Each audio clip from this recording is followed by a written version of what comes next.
everyone. Welcome back to Movida Wellness. I'm Dr. Laura Guadiana Sanchez, a family medicine and obesity medicine doctor. In this channel, we focus on bringing you practical and evidence-based education to help you with your health, your wellness, and your weight management goals. So today we're going to be talking about resolutions. So whether you're setting new resolutions for this year, or maybe you're working on your goals from last year, this is a really good time of year to reflect on where you're at, reset, and reimagine on what to do for this year. So I'm going to be honest, there's been plenty of times that I've set resolutions only to not really follow through with them after a few weeks. In the past, a lot of my resolutions were based on my weight and weight loss. And, I've tried every diet, every exercise program, join the gym. And I would keep up with these things for a few weeks. I would lose a little bit of weight.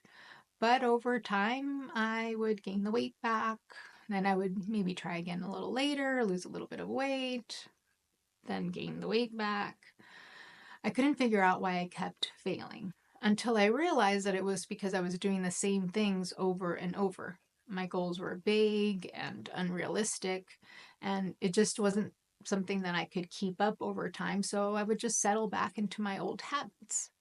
Over the last couple of years, I've really worked on changing my mindset and breaking that cycle.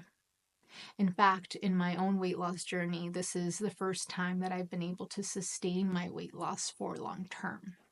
So today I'm going to be bringing to you a 3-step framework to help you keep your resolutions this year. So whether it's for your weight or your health or any other area of your life, this framework is going to help you make meaningful, measurable, and manageable goals. So first off, make sure that you have a notebook or a journal or somewhere where you can write down your goals. Studies show that just by writing down your goals, it may help with your success by up to 40%. All right, so let's get into it. Step number 1, make it meaningful. This is all about your why. So think about your goal. What's the why behind it? Maybe you want to lose weight. Well, what's the why? Maybe you want to have more energy. Maybe you want to feel more confident in your clothes. Maybe you want to decrease your risk of having diabetes or high blood pressure. Visualize yourself if you've succeeded your goals. You're a happier and healthier person. What does that look like? What does it feel like? For me, I often thought that because I was overweight that I couldn't be athletic. This belief set me back for many years. So I switched my focus. Instead of just focusing on the weight loss, I thought about focusing on being stronger and more active. When I changed my focus, it actually changed the way that I viewed myself. When you pair your goal with something that's very personal, it makes it much more powerful. Step number 2, make it measurable. This is where we tackle the vagueness of goals. Maybe your goal is to be healthier, and that's great, but how do you know when you've achieved that?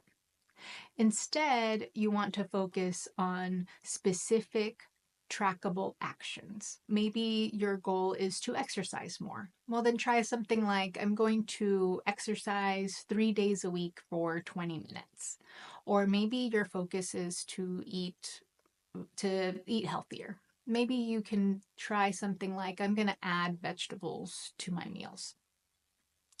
Tracking your progress is key. So whether you put it in a notebook or you track it on an app, or even if you just stick something on your fridge like a checklist. Tracking your progress is going to help keep your momentum going because you're going to be seeing those small wins. Remember, focus on your progress, not on perfection. If you miss a day, it's okay. Just get back on track the next day. Step number 3, make it manageable. This is where a lot of us trip up. We make these big sweeping goals for the year, like I'm going to cut out all the sugar from my diet, or I'm going to go to the gym every day and work out for 2 hours. Then life happens, there might be a holiday or a vacation you're going to go on, or maybe you just get really stressed at work or somebody gets sick. It's not realistic to try to be perfect, and you can't live in a bubble, so you're not going to be able to keep up with these big goals. Instead, focus on goals that you can stick with even when life gets busy. So instead of saying, I'm going to cut out all the sugar from my diet, maybe just focus on decreasing the sugary drinks, like maybe swap out a soda for a sparkling water. Small incremental changes are more likely to form lasting habits. And it's also going to help build your confidence and keep that momentum going. So think about it like this. You're going to focus on your progress and staying consistent, not on being perfect. And over time, those small things that you have kept doing will add up to the big results. One final bonus tip is to keep yourself accountable. Maybe you share your goals with a friend, or maybe you join a community. Studies show that when you have that social support, it also helps to increase your chances of keeping your goals. So don't try to do it alone. Let's recap. Step number 1, make it meaningful. That's your why. Step number 2, make it measurable. So set specific trackable actions. And step number 3, make it manageable. Just make sure you keep it realistic and sustainable. So remember, start small, stay consistent, and give yourself some grace along the way. Thank you so much for watching this video. I would love to hear if you have any New Year's resolutions or goals you have for this year. Make sure you drop those in the comments. Don't forget to subscribe so you don't miss any tips or motivation from Movida Wellness. Let's make 2025 the year that we make moves that matter. Let's get moving.